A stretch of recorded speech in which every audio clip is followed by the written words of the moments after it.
Dear friends, कैसे हैं आप सब। मैं अस्मा अंजू।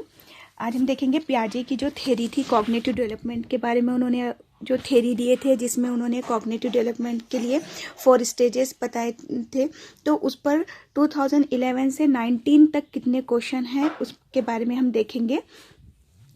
एक क्वेश्चन था, the major preposition of Jean पियाजे थ्योरी इज दैट।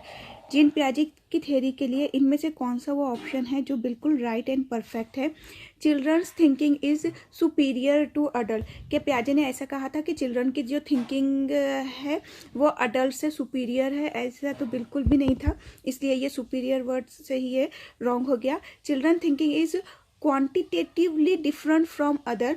नेक्स्ट देखते हैं, children thinking is qualitatively different from other. Quality के हिसाब से अदर है या क्वांटिटी के हिसाब से।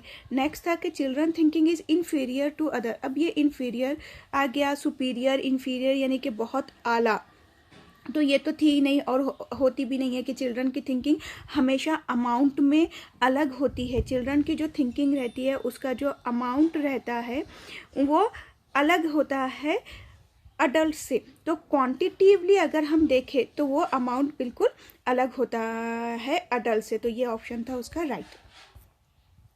नेक्स्ट था, अकॉर्डिंग टू जीन पियाजे children dash children's by observing other following a process of observation learning. के चिल्ड्रन ऐसा करते हैं क्या, ऑब्जर्व करते हैं दूसरों को फिर उनको फॉलो करते हैं और ये प्रोसेस यूज करते हैं अपना ऑब्जर्वेशन लर्निंग में, ऐसा कुछ कहा था पियाजे ने। या next, can be conditioned to behave in particular way by carefully controlled stimulus response association. ये तो उनकी थ्योरी नहीं थी, स्टिमुलस रिस्पॉन्स का जो यहाँ पे जिक्र किया गया है, बताया गया है। नेक्स्ट है, can be taught to behave and learn in specific manner using principle of reward and punishment. ये देखिए यहाँ पर ना किस तरह ऐसे टॉट करेंगे, ऐसे पढ़ाया जाए कि किस तरह से बिहेव करना चाहिए, तो पियाजे ने तो ये बताया ही नहीं था और ना ही ये राइट ऑप्शन है। और पनिशमेंट और रिवॉर्ड का तो सवाल ही नहीं आता कि पनिशमेंट भी नहीं देनी है बच्चों को, रिवॉर्ड भी नहीं देना है, तो ये भी यहाँ पर रॉन्ग हो गया। नेक्स्ट है, actively construct knowledge as they manipulate and explore the world. देखिए बहुत अच्छा है ये ऑप्शन, जहाँ पर भी एक्सप्लोर वर्ड आ जाता है, एक्सप्लोर वर्ड, क्रिएटिव, क्रिएटिविटी, क्रिएटिविज्म, ये जो वर्ड आते हैं ये बहुत अच्छे रहते हैं। तो एक्सप्लोर वर्ड आ गया, तो यहाँ पे पियाजे ने बात किए थे कॉग्निटिव डेवलपमेंट के बारे में। तो कॉग्निटिव डेवलपमेंट के बारे में जब बात किए थे तो एक्टिव पार्टिसिपेट तो रहते हैं बच्चे, तो ये एक्टिवली कंस्ट्रक्ट करते हैं अपनी नॉलेज को बच्चे और एक्सप्लोर करते हैं वो। अब वो जिस वर्ड में रहते हैं उनका अपना दायरा है तो वो वहाँ पे एक्सप्लोर करते हैं चीज़ों को, तो ये राइट ऑप्शन हो गया उनका। नेक्स्ट है, the major proposition of Jean पियाजे। ये तो हमने देख लिया, ये रिपीट हुआ था कि उनकी जो थिंकिंग रहती है बच्चों की क्वांटिटिवली डिफर होती है फ्रॉम अडल्ट से। ये रिपीटेड क्वेश्चंस, ये क्वेश्चंस रिपीट हुए हैं। अकॉर्डिंग टू जीन पियाजे which of the following is necessary for learning. पियाजे के अकॉर्डिंगली कौन सी चीज़ लर्निंग के लिए नेसेसरी है? First, believe in imminent justice, reinforcement by teacher and parents, के रीइंफोर्स करो बच्चों को, पेरेंट्स टीचर रीइंफोर्स करेंगे के बच्चों को। Active exploration of the environment by the learner. Next, observing the behaviour of adult. देखिए बिहेवियर ऑब्जर्व करेंगे अडल्ट का, ये भी रॉन्ग हो गया। सबसे बेस्ट होता है एक्सप्लोरेशन, के बच्चे क्या करेंगे, खुद जहाँ पे रहते हैं पहले वो एक्टिवली पार्टिसिपेट करेंगे और एक्सप्लोर करेंगे कहाँ पे, जिस इन्वायरमेंट में वो रहते हैं, तो ये सबसे बेस्ट ऑप्शन हो गया। एक्सप्लोर वर्ड जहाँ पे आ गया वो आपका ऑप्शन सबसे बेस्ट रहेगा। नेक्स्ट है, अकॉर्डिंग टू जीन पियाजे schema building occur as a result of modifying new information to fit existing schema and by modifying old schema as per new information। देखिए पियाजे ने कहा था स्कीमा के बारे में, एसिमुलेशन, अकोमोडेशन और इक्विब्रियल के बारे में कहा था। तो स्कीमा क्या है कि एक इमेज का फॉर्म हो जाना, हमारे जहन पर इमेज फॉर्म हो जाना हमारे माइंड में। यहाँ पर बताया गया है कि अगर कोई न्यू स्कीमा और फिट भी किया जाता है तो एसिमुलेशन ऐसी चीज़ होती है जिसमें एग्जिस्टिंग एक तो स्कीमा होता ही है, एग्जिस्ट तो करता है, और न्यू एग्जिस्टिंग स्कीमा में भी और चीज़ें आती है। नेक्स्ट तो उसे कहते हैं एसिमुलेशन। नेक्स्ट होता है कि अगर मॉडिफाई कर लेता है बच्चा, उसको मॉडिफाई करता है, रीअरेंज करता है, कुछ नया और बनाता है, तो उसको अकोमोडेशन कहते हैं। तो यहाँ पे देखिए अकोमोडेशन भी बताया गया है, तो ये बिल्कुल ऑप्शन राइट हो गया। इक्विब्रल ये नहीं रहेगा, इक्विब्रल के मीनिंग होते हैं बैलेंस कर देना, किसको, स्कीमा को और अकोमोडेशन को। यहाँ पे अकोमोडेशन एंड एडेप्टेशन लिखे हुआ रहा। एडेप्टेशन यहाँ पे इसलिए नहीं रहेगा क्योंकि एडेप्टेशन यानी कि न्यू फॉर्म होना स्कीमा का, हम उस हिसाब से एडजस्ट करेंगे, तो एडेप्टेशन यहाँ पर भी नहीं है, यहाँ पर भी एडेप्टेशन रॉन्ग हो गया, तो राइट ऑप्शन है सेकेंड। नेक्स्ट है अकॉर्डिंग टू पियाजे a children between 2 to 7 year in the dash stage of cognitive development. देखिए पियाजे ने ना कॉग्निटिव डेवलपमेंट के जो स्टेजेस दिए थे तो वो 4 थे। पहला था सेंसरी मोटर, उसके बाद था प्री ऑपरेशनल, फिर कॉन्क्रीट ऑपरेशनल और फिर फॉर्मल ऑपरेशन। तो प्री ऑपरेशनल पीरियड उनका था इन्फेंसी वाला।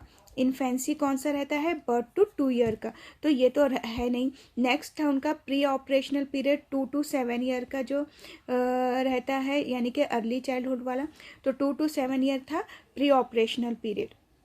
नेक्स्ट कॉन्क्रीट ऑपरेशनल और उसके बाद है रहता फॉर्मल ऑपरेशन। तो यहाँ पर प्री ऑपरेशनल जो है वो 2 to 7 ईयर का स्टेज है। अकॉर्डिंग टू पियाजे children thinking differ in dash from adult than in. अब आपको ब्लैंक स्पेस में देखना है क्या आएगा। तो पियाजे ने ये बताए थे कि बच्चों की जो थिंकिंग होती है, चिल्ड्रन की जो थिंकिंग होती है, वो अमाउंट में, अमाउंट उनका क्या रहता है, अलग अलग रहता है अडल्ट से। तो अमाउंट एंड काइंड यहाँ पर आएगा कि अकॉर्डिंग टू पियाजे children's thinking differ in amount, के अमाउंट कम ज़्यादा हो सकता है फ्रॉम अडल्ट देन काइंड से, तो amount and kind. Which of the following stage are involved when infant think with their eye, ear and hand? देखिए जब भी ये बात आ जाती है ना कि सेंसरी ऑर्गन्स के ज़रिए जब बच्चा अपने इंफॉर्मेशन को गेन करता है, कोई चीज़ को लेता है, इन्फेंट कहाँ पे है, इन्फेंसी में है। इन्फेंसी वाले पीरियड में बच्चा क्या कहलाता है, इन्फेंट कहलाता है। यहाँ पे आई, ईयर, हैंड से, हैंड यानी कि टच करके यहाँ से क्या करता है, इंफॉर्मेशन को गेन कर ले रहा है। तो ये स्टेज होती है सेंसरी मोटर स्टेज। तो सेंसरी मोटर स्टेज होंगी इसकी first answer. Next, the teacher notice that Pushpa cannot solve a problem on her own, however she does so in the presence of adult or peer guardians, this guardians is called। देखिए पियाजे ने बताए थे ZPD zone of proximal development के बारे में, scaffolding and MKO के बारे में बताए थे। तो यहाँ पे प्री ऑपरेशनल थिंकिंग तो रॉन्ग हो गया, लेटराइजेशन भी रॉन्ग हो गया। अब बची 2 चीज़ें कि पियाजे ने 2 टर्म जो दिए थे कि एक था जोन ऑफ प्रॉक्सिमल डेवलपमेंट और स्कैफोल्डिंग। तो जहाँ पर भी बच्चे को हेल्प मिलती है, जहाँ पर भी बच्चे को गार्डियंस मिलती है, जहाँ पर भी बच्चे को हेल्प मिलती है, बच्चे को सपोर्ट मिलता है, जब भी ये वर्ड आपके पास आते हैं उसका आंसर होगा स्कैफोल्डिंग, क्योंकि स्कैफोल्डिंग का मतलब रहता है बच्चे को हेल्प प्रोवाइड करना, गार्डियंस मिलना, सपोर्ट का प्रोवाइड करना, लेकिन कैसी, टेम्पररी। बाद में वो ले लेते हैं कि पुष्पा है कि वो खुद से तो सॉल्व नहीं कर पाती, लेकिन अगर उसको किसी की हेल्प मिल जाती है तो वो उसकी हेल्प से, गार्डियन से वो चीज़ को कर लेती है। तो ये हो जाएगा स्कैफोल्डिंग। नेक्स्ट है अकॉर्डिंग टू पियाजे stage of cognitive development the sensory motor stage is associated with. Sensory motor stage क्या होती है, बर्थ टू 2 ईयर। पियाजे की जो स्टेज थी वो बर्थ टू 2 ईयर। अब इस एज में बच्चा क्या करेगा, देखिए इमिटेशन, ठीक है, इमिटेशन कर सकते हैं, memory and mental representation, ability to solve problem. देखिए यहाँ पर ये कट हो गया। इस एज में बच्चा में प्रॉब्लम सॉल्व करने की एबिलिटी तो आएंगी ही नहीं, क्योंकि जितने भी ऑपरेशंस होते हैं, पियाजे ने कहा था जितने भी ऑपरेशंस होते हैं, जितनी भी मेंटल एक्टिविटी होती है बच्चों की 7 ईयर से पहले नहीं नज़र आती। बिफोर 7 ईयर ये नज़र नहीं आएंगी, तो प्रॉब्लम सॉल्व करने की तो बात ही नहीं हो गई बर्थ टू 2 ईयर में। Ability to interpret and analysis options, देखो एनालिसिस का तो सवाल ही नहीं होता। कंसर्न अबाउट सोशल इशू, कि बच्चे अब कंसर्न होते हैं अपने सोशल इश्यूज को लेके, तो ये भी हो गया रॉन्ग, क्योंकि एज देखिए बर्थ टू 2 ईयर की एज है। और रही इन चीज़ों की बात, तो जितनी भी मेंटल एक्टिविटीज़ आती है वो 7 ईयर से पहले नहीं आती है, ऐसा पियाजे ने कहा था। तो राइट ऑप्शन हो गया इसका फर्स्ट वाला, इमिटेशन से ही ये राइट हो गया था।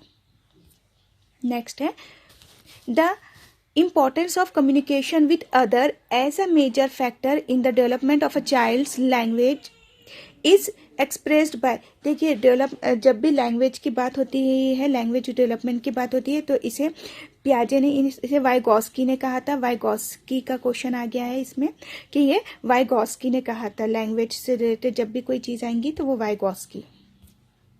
नेक्स्ट है the zone of proximal development refer to, जो जोन ऑफ प्रॉक्सिमल डेवलपमेंट होता है वो इनमें से कौन सा है? First, the development phase when child take complete responsibility for learning, ऐसे होगा क्या?